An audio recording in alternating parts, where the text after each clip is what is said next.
काम ओडिशा ओडिशा रे ओडिया रे कहू ना हिंदी हिंदी रे काम कहला दुसो हिंदी रे कहबा का दुसो तुम्हें कहो कि हिंदी में बोलने भी नहीं मोड़ी मोड़ी सीधे करी तू पांच बात रे कहबी इतना जा था ड्राइवर किए थिला तो बता दे सर उड़िया रे कहू उड़िया रे बुझलो एटीएम साहब को रखो एटीएम साहब को रखो सब डिजिटल मजिस्ट्रेट साहब को रखो आप उल्टे बस हमें समय कांटेक्ट करी यस अरे हम भी चाहते कोटा ए पुत्र ड्राइवर कोई कना इंजन लगे से वहीं से आप उठा दो इंजन जे हल्का ना ये करवाता है अरे आप देखिए कैसे हम सेटलमेंट करते हैं कैसे आपको ड्राइवर का चल नहीं ना प्लीज चालू है बंगा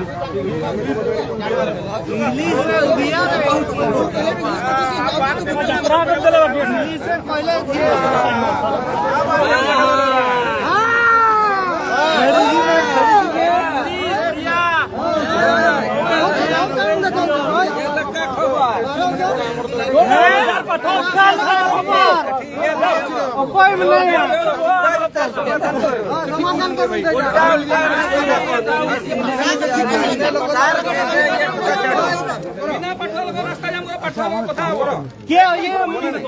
देखो ना ड्राइवर क्या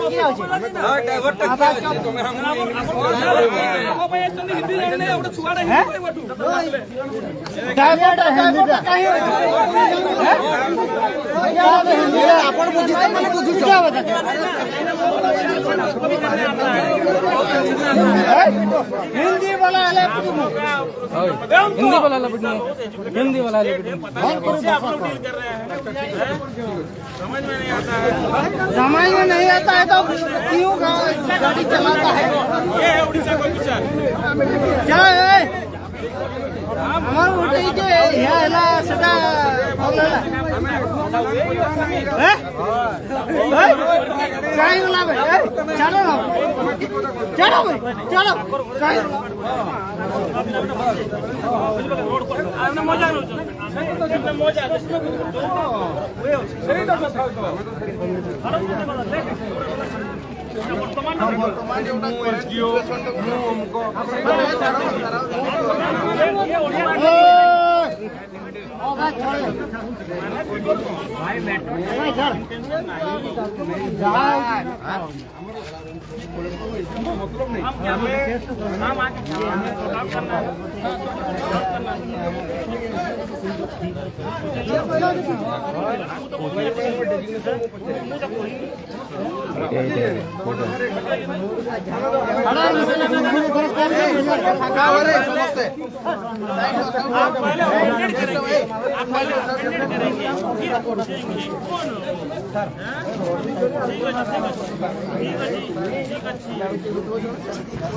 अरे संजीव हाँ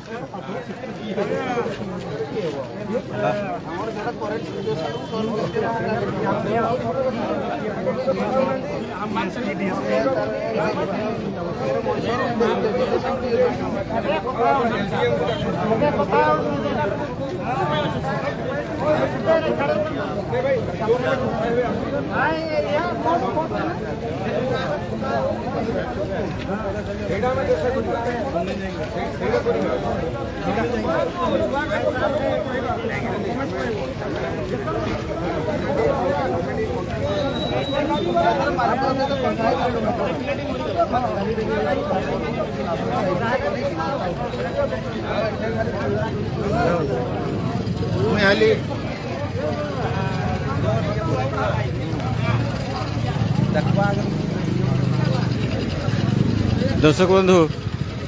आपने जो संध्या समय जो भिडियो देखुं ये भिडियोटी हूँ मयूरभंज जिला बहला थाना अंतर्गत निमडी गाँ ठारे रही तेज यही भिडियोटी हूँ संपूर्ण भाव में ये एक ट्रैक्टर एवं मोटरसाइकेल आर एक धक्का देवा फल मोटरसाइकेल चालक जी थे तांकर संपूर्ण ध्यान हो जाइए एवं ए अवसर में क्षतिपूरण दाबी निम्दी साहिर निम्दी गाँव जो डीएल कॉलेज निकट निम्दी गाँ रही से छक निकट में रास्तार करा आपण देखिपुंट ये हूँ प्रतिछवि घटनाटी पाखापाखि आज पूर्वाह्न 2टा 2:30 भितर घटना घटी किंतु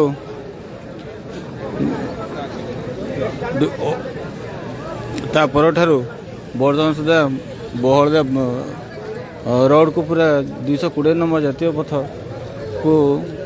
ब्लॉक करा जाइछि। तबे परिप्रेक्षी में रायरंगपुर एसटीपी पहुँची एवं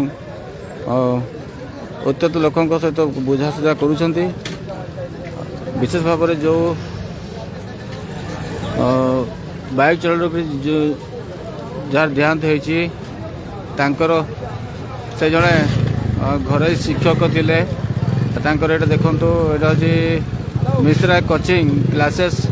कॉमर्स मॉडल स्कूल लेखा +2 +3 पिला से पाठ पढ़ुले घर पाखु निम्डी साई को जोटा कोचिंग सेंटर को गोटे क्लास रही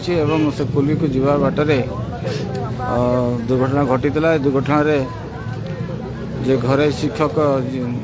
जो ट्यूशन कर परिवार चलाउले देहांत हो जाए। देहांत फल आज निम्डी पाखरे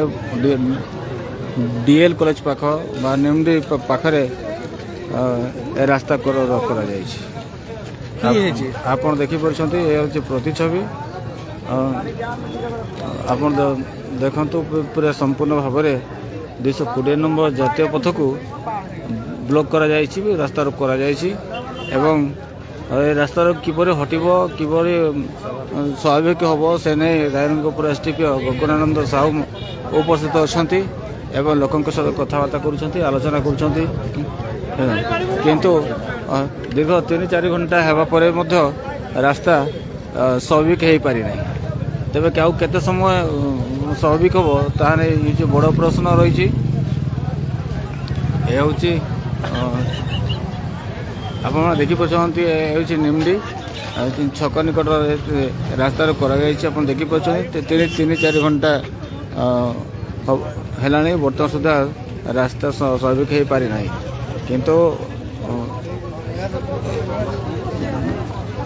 किंतु बर्तमान सुधा क्षतिपूरण बाबद कौन से प्रकार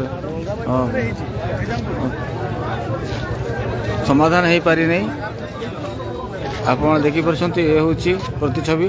मयूरभंज जिला रायरंगपुर बोहरदा थाना अंतर्गत डीएल कॉलेज निकट निम्डी गाँव में निम्डी साई 220 नंबर जातीय पथरे रास्ता करा जाइछि।